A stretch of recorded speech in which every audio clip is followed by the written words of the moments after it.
Hey everybody, welcome to Be You Only Better, or BYOB Audio. This podcast was started to help listeners like you find a way to be your best self, but not change who you are. We want you to be your best you while on a journey to a happier and more fulfilling life. Tune in to hear personal stories of how people face their fears and overcome their struggles to become a better version of themselves. Thank you for tuning in and hope you enjoy.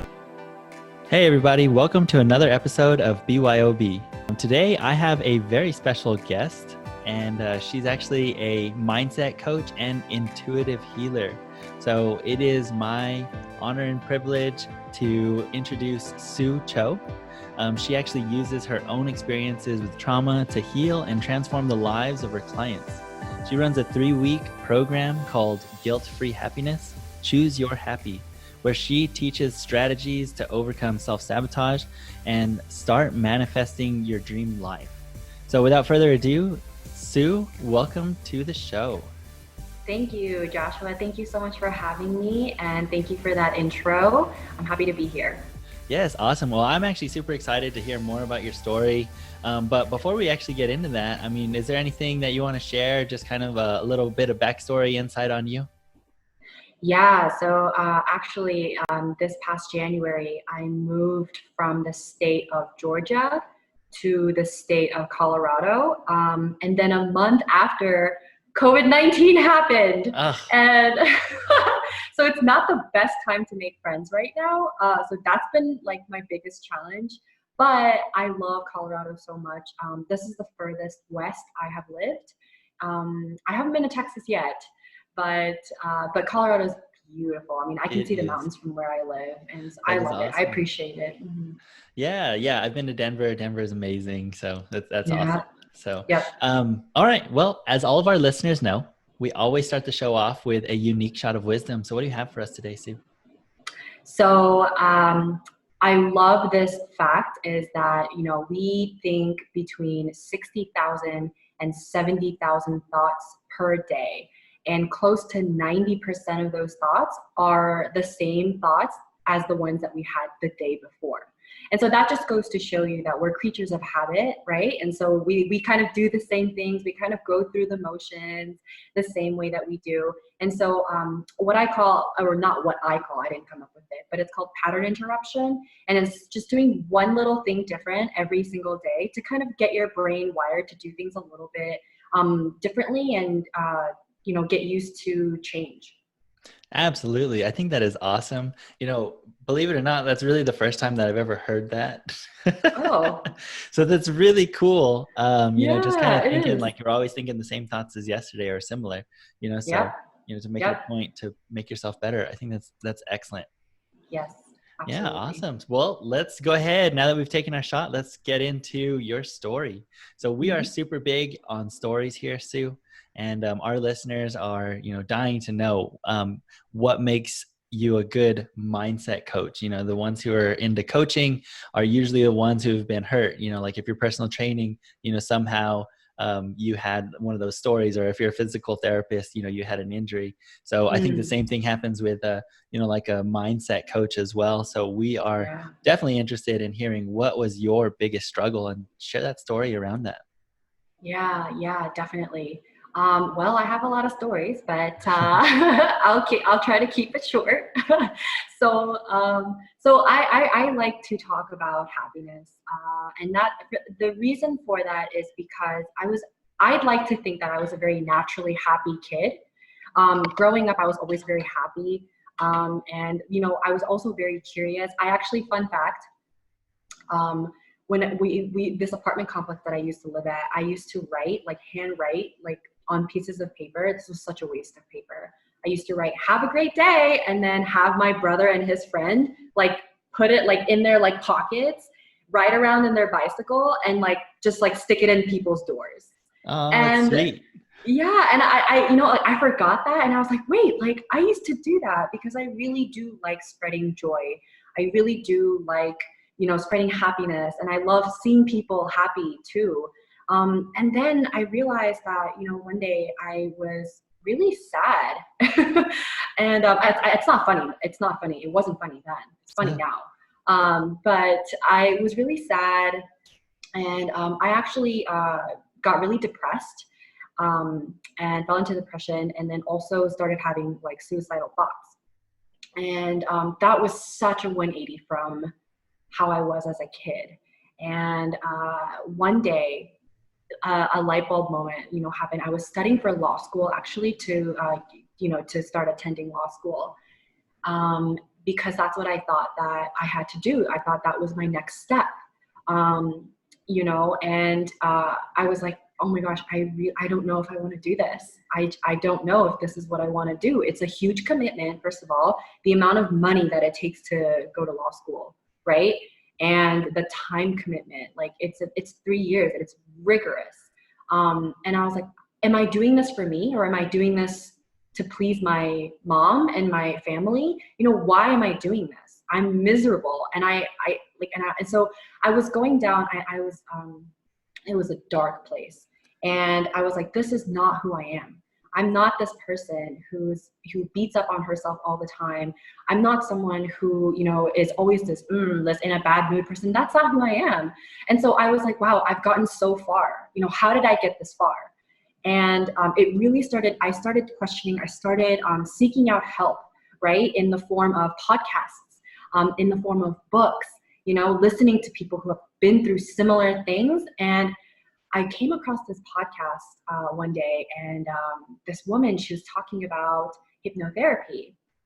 And, hypnotherapy, people are like, ooh, hypnosis, like kind of like subliminal messaging, right? It's kind of like, ooh, and that's what I thought too. And then, but I was so deep in this, this dark place that I really just wanted to try anything. And so I was like, you know what, like, let me give it a shot. And so I started listening to positive affirmations every day. I started intentionally watching things that uplifted me.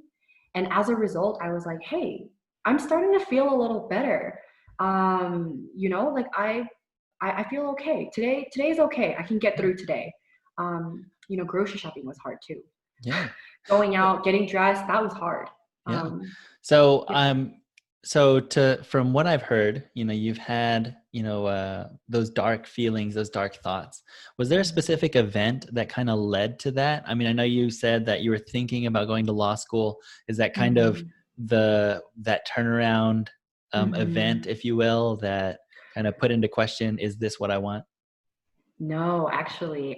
So that was it was actually multiple things, right? It's never really, it was that, I think that was kind of like the final, the final straw. Right. But, in actuality, it was multiple things. And so, part of it was I was battling this eating disorder that I developed in college. So that was really hard, because it was so bad to the point where I was like hiding food from my friends. I would starve myself, and then I would binge eat, and I would go back and forth, and kind of go on this yo-yo diet. I've tried every diet in the book. And because, as a kid, I used to be made fun of for being really, really skinny. So then I would try to put on a lot of weight, eat only candy. And then I gained a bunch of weight, and I was like, I don't like this either. Would try to lose it. So that was really bad, right? The body dysmorphia, that was terrible. So it was that. And then I actually also fell into I also fell into alcoholism.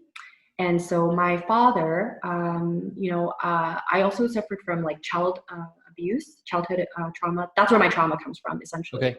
And so, I hadn't dealt with that. And then that kind of manifested as I became an alcoholic. I kind of basically, subconsciously had followed the footsteps of my father. And I started depending on alcohol to fall asleep.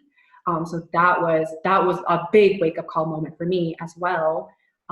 So, eating disorder. And then I realized that I was drinking to cope with my emotions. And then also dealing with, dating problems with men. That was a huge thing, right? I was, really emotionally dependent. I was losing parts of myself.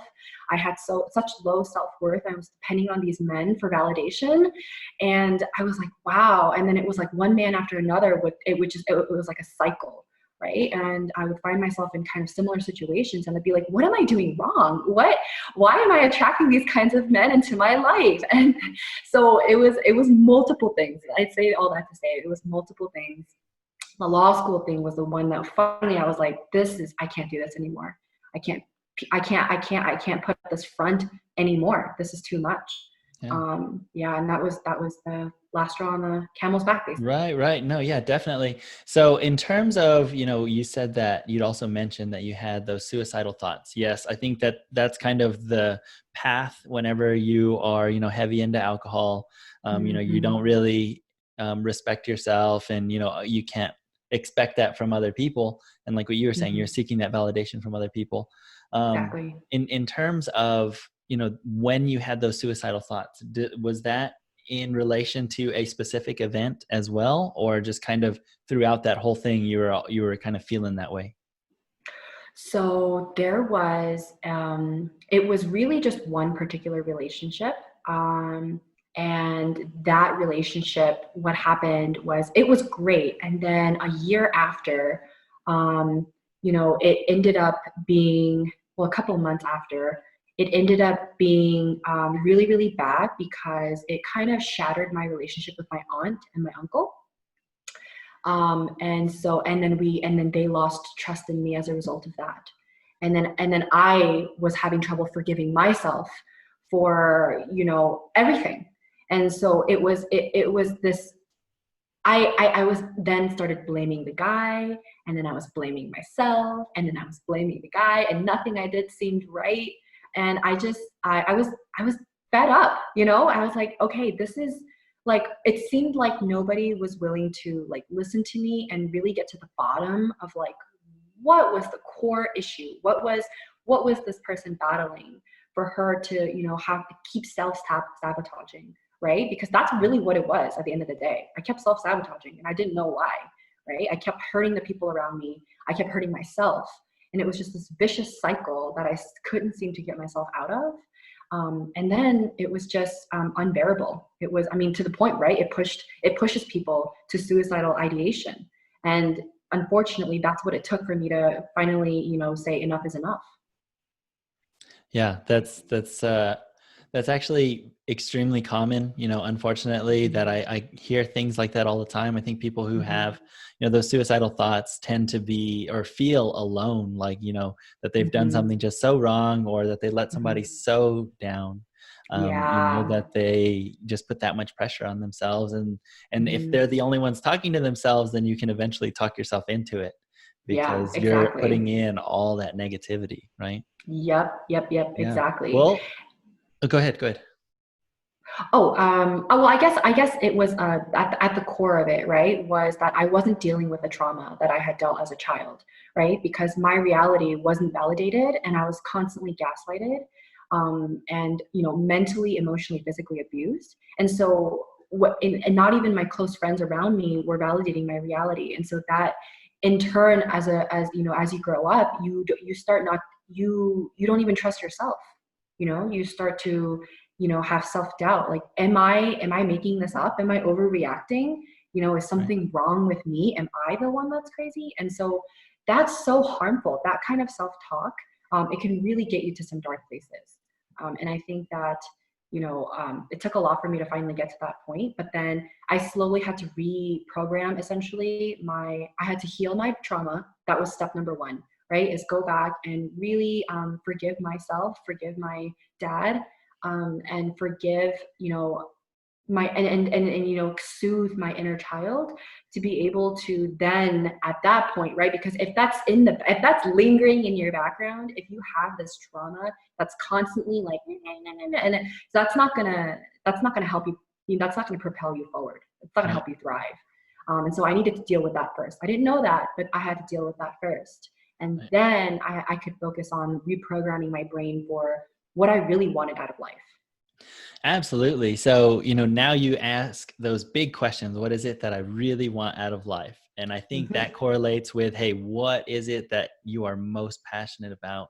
So, yeah, Hmm. we end up going through these big struggles, and then you find that, hey, I got myself out of this. I want to help other people get myself out of this. When was it that you realized that this was your passion? I think so. I don't think it was one thing. right? I don't think it was one thing where, I mean, I'm sure there was, right? But I'm sure we all have those light bulb moments where we're like, oh yeah, but then, you know, we've heard it so many times in the past, it kind of is like, and it kind of went over your head. And then finally it happens for the 100th time, or you hear it for the 100th time and you're like, oh, okay, yeah, maybe this is what I'm supposed to be doing. And I think it's multiple conversations that I've had with people who really needed some guidance, some love, you know, and when they were in a dark place, and when I was able to say something that really reframed the situation for somebody, and they had a light bulb moment as a result of that, and they said, hey, you know what, like, I think you're right. And I think those like, it's all compiled, right? And then I was like, okay, you know what? It's because I've had those experiences that I can speak to people who have had to endure similar experiences. And that's a gift, right? And I didn't see that as my superpower, but it really is. Like, if you went through it yourself, you can really speak to that. Yeah. And so I think that's why I was like, you know what? Like, wow, maybe I did go through all that for a reason. Maybe I did, to help other people, you know, get through it themselves. Yeah, and I love that. I love that you were able to take something so dark and so negative and put a positive spin on it and be able to positively affect people. And, you know, ultimately that's really what we're all trying to do. And especially, you know, for our listeners, you know, just kind of show them, you know, different negative things that can, you know, ultimately be positive. You don't ever see them as positives when it's happening, but Yeah. they make you stronger. Yes, absolutely. Yeah. Absolutely. So in terms of, you know, being positive and all of that, what was kind of the first few steps that you took that got you out of the darkness, if you will? And yes, you found your passion, but I think, you know, if we have some people who are listening who were in those dark times, you know, what would be the first things that they would need to do, you know, in order to be able to move forward like what you're saying? No, that's a great question, and one that I asked myself, you know, a long time ago. And you know, when you're in it, right? Because, like I said, our thoughts are recycled, and they're not even ours to begin with.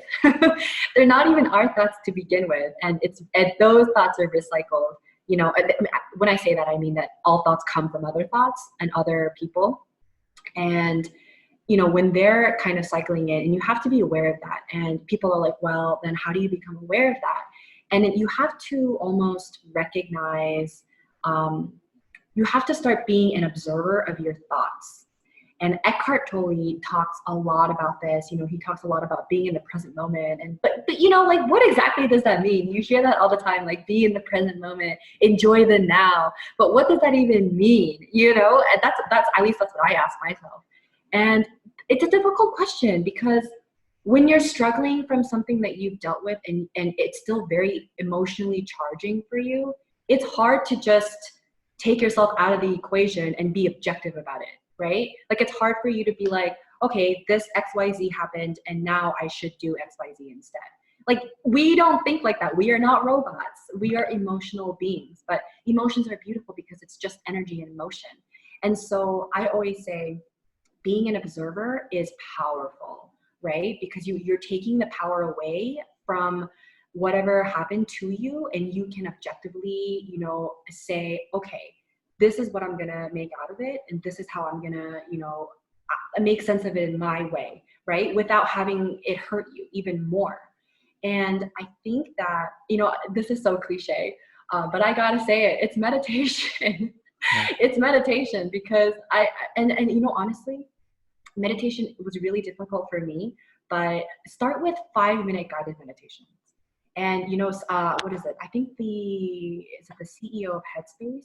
He said that the reason it's so powerful, meditation is so powerful, and it's such a catalyst for change, is that meditation is kind of like when you're not meditating, it's like you're in the storm. You're like in there, and it's raining, the wind is blowing, and it's a mess. It's torrential downpour. But then when you're meditating, it's like you're in shade, you're under cover, and you're observing the storm rather than being in the storm.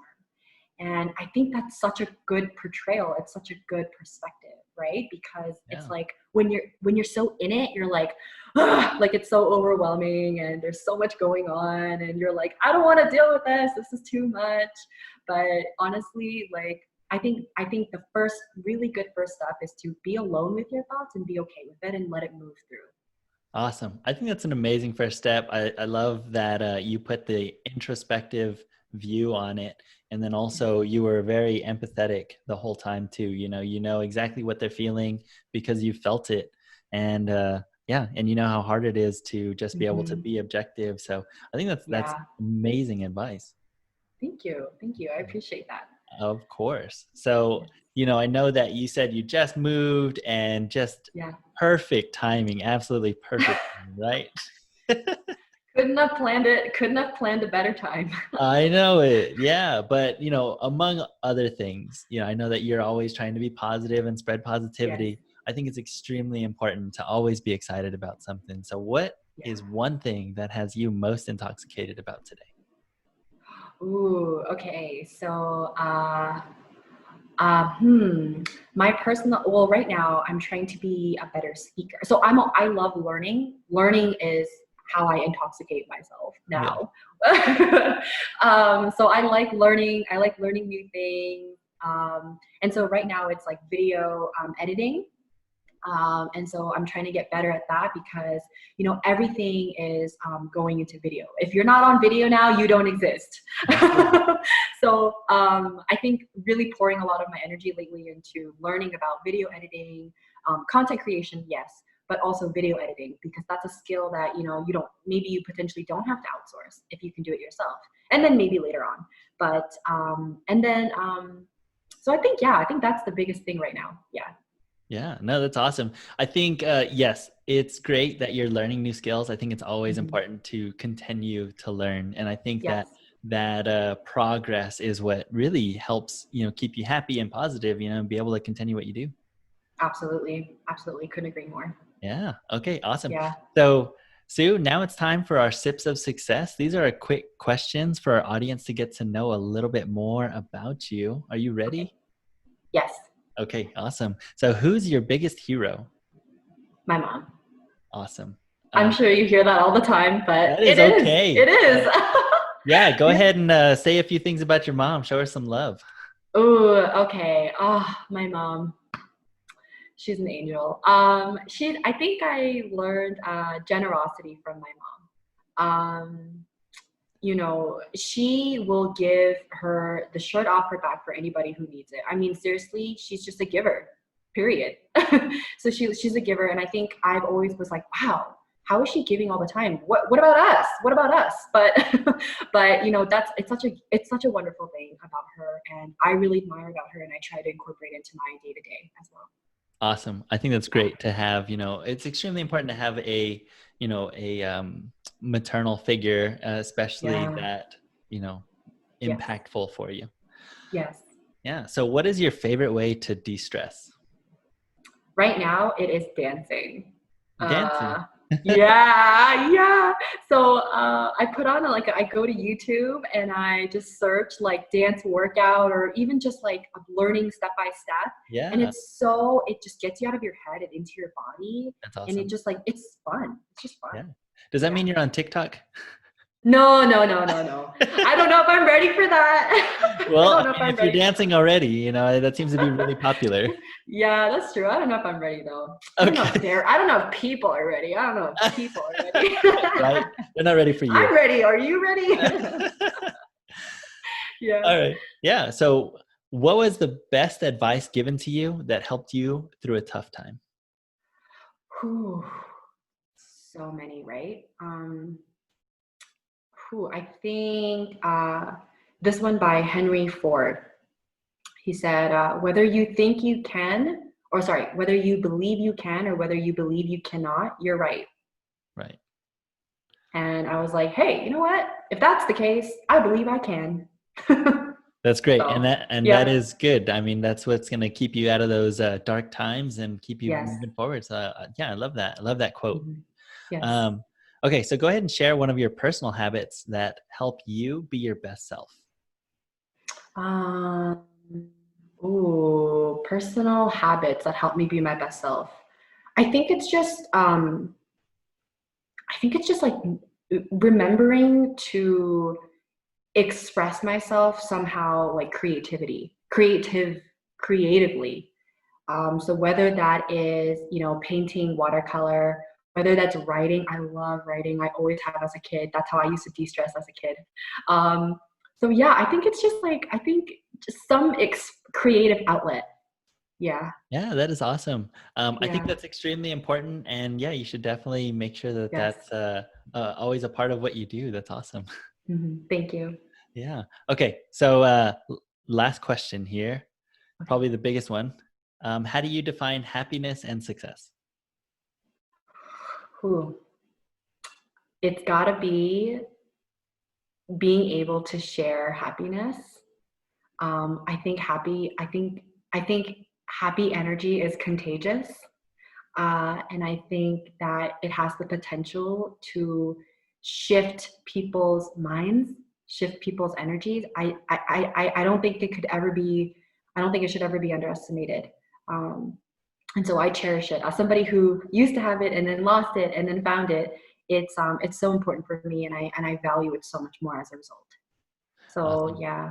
hmm Yeah. And then what about success?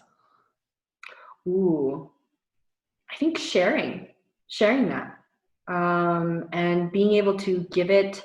Um, I think, oh, somebody says this. He says, when good people make good money, they do great things. Ah, I think Chris Harder says that. I like that. And yeah, and it's true because listen, like we should not be ashamed of making money, asking for money, being paid for our services. I that's just one of my belief systems.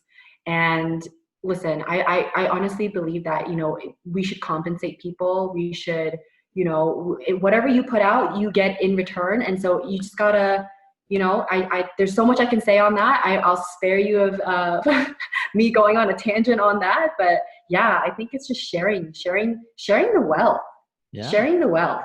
That Yeah. is awesome. Yeah, no, I think Yeah. that's a great way to look at it, and I'm glad that you Yeah. actually said that. So, Yeah. Yes. all right. So, Sue, we are approaching last call, and what that Okay. means is go ahead and finish with a piece of parting guidance for our listeners today, and then go ahead and end with the best way to connect with you.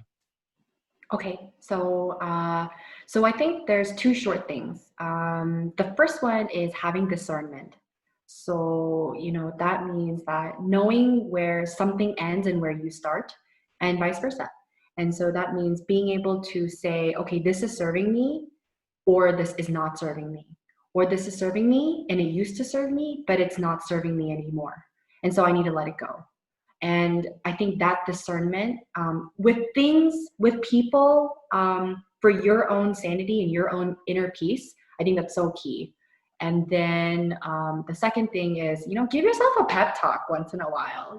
Like it's so nice to hear it from you, and it might feel weird. It's gonna feel weird. Trust me. Yeah. I'm like, I don't know about this, but it comes with practice, as with everything.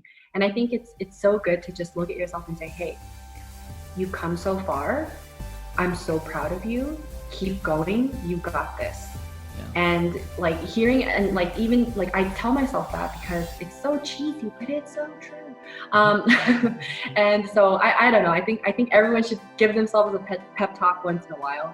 Yeah. And then Oh no, I was going to say, I love that because, for the longest time, everybody always says, if you talk to yourself, you might be psycho, No. But what I I've don't found, yeah, right, is I found a study that says that people who actually speak to themselves tend to have higher IQs. So okay. by my me talking to Okay. myself. Okay. I gotta keep that in mind next time I look in the mirror and talk to myself. There you Okay. go. Yeah, it's like, so go ahead and add I have a high IQ to the list of things you tell yourself.